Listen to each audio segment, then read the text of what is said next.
Wengi wa Wakenya wanafikiri kwamba ugonjwa wa kifua kikuu yaani tuberculosis ni uchawi, wengine wakiwa na dhana kuwa waathiriwa wa ugonjwa huo wana virusi vya ukimwi. Hii leo kwenye siku ya maadhimisho ya siku ya kifua kikuu duniani, mwanahabari wetu Wanji Sostin ametangamana na baadhi ya waathiriwa ambao wanasema kuwa bado wanakumbana na unyanyapaa na kutuandalia makala yafuatayo. Flyover ni mojawapo ya vijiji kwenye eneo bunge la Webuye Magharibi, kaunti ya Bungoma. Hapa tunakutana na Wycliffe Waske ambaye ni manusura ugonjwa wa kifua kikuu. Waske ambaye aliambukizwa ugonjwa huu kwa njia asiyoifahamu mwaka 2024 mwezi Aprili, anatuelezea masaibu ambayo amepitia hadi kupona. Familia ilitoroka. Waliona kama mimi sasa nimeleta magonjwa kwa boma ambayo hao hawaifahamu. Ugonjwa huu wa TB ulinipiga hadi nilikuwa nikikuja hospitali nisipovaa mavazi, masweta na majaketi 7 kwa mwili, singeweza tembea barabarani, manake nilikuwa nimebaki kijiti. Licha ya kutelekezwa na familia yake, bingwa huyo anasema unyanyapaa kwao ni kama ibada, wengi wa wakazi wakiamini kuwa anakumbana na virusi vya ukimwi. Watu wanachukulia ugonjwa wa TB kama ugonjwa mbaya zaidi. Wengine wanasema huo ugonjwa ni uchawi, wengine wanasema huo ugonjwa ni ukimwi. Yaani hawakuchukulii, jamii haikuchukulii kama wewe ni mtu wa kawaida. Wanaona tu wewe ni kama wewe ni mufu. Hali ni sawa kwa Salome Halai ambaye ugonjwa huo ulikuwa msukumo wa kuwa mhudumu wa afya nyanjani yaani CHP. Halai anasema kuwa babake mzazi aliaga dunia kutokana na ugonjwa huo na wengi wa familia yake wameathirika na hajasazwa. Ugonjwa mwenye nilifeel sana alikuwa babangu mzazi, alikufa 1994 na alikufa TB. Na hiyo wakati nilikuwa mdogo. Sasa huwa na regret, ningejua hii kazi mapema, TB kuna tiba, singepoteza mzazi wangu.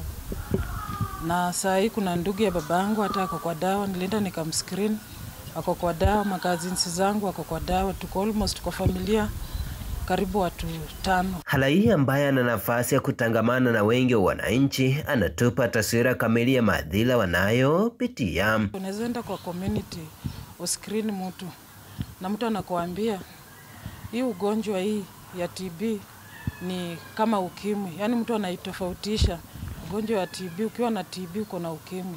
Hasa mtu anakukataza na kuambia hapana.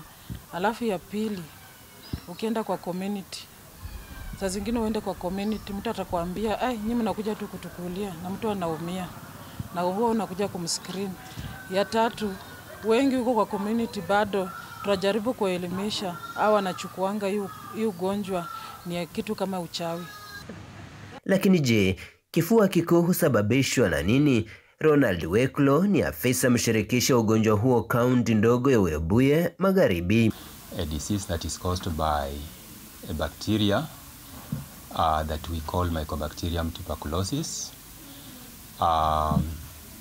This bacteria is usually transmitted from one person to another through the air when the infectious person coughs, sneezes, talks, or sings. So when that infectious person talks, he releases the bacteria into the air. And therefore the people who are closer to that infectious person, when they inhale that air that is contaminated to the bacteria, so at the end of the day, they also become infected with TB disease. Afisa wa kliniki katika hospitali ya Webuye Edward Haemba anasema kuwa kaunti ndogo ya Webuye Magharibi hupokea takriban wagonjwa wa kifua kikuu 390 kila mwaka. Tarajia around 390 cases in a year. Hii ina translate to around 33 cases in a month for TB, new TB cases. Maafisa hao wa afya wametupilia mbali dhana kuwa kifua kikuu huambatana na virusi vya ukimwi. Mshirikishi Wekulo akisema kuwa 70% ya wagonjwa wanaohudumiwa hawana virusi vya ukimwi. Tuna work closely sana na timu ya wenye wanapima HIV na wenye wanatibu HIV. In case tunapata mtu yote yako hapa amepatikana signs za TB ama tumeconfirm ako na TB, tunampeleka hapo anapimwa HIV. Lakini si lazima, wengi wao wenye tunapima wote wengi wana turn negative, hawana HIV. This depends on the immunity of that person who is having HIV infection. If the immunity of the client or the person who is having HIV infection is okay, then the chances of this person getting TB is very low. In fact, in our sub-county, it's only about 23% of the total patients that we see yearly that have HIV infection.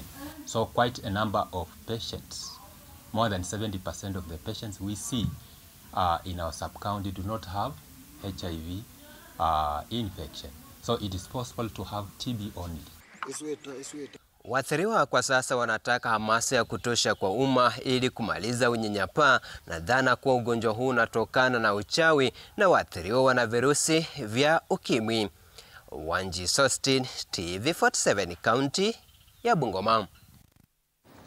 Na mtazamaji, taarifa yake Wanji Sostin ndio ambayo inatupeleka kwenye mapumziko mafupi. Tunarejea na taarifa zaidi muhimu, endelea kuganda nasi.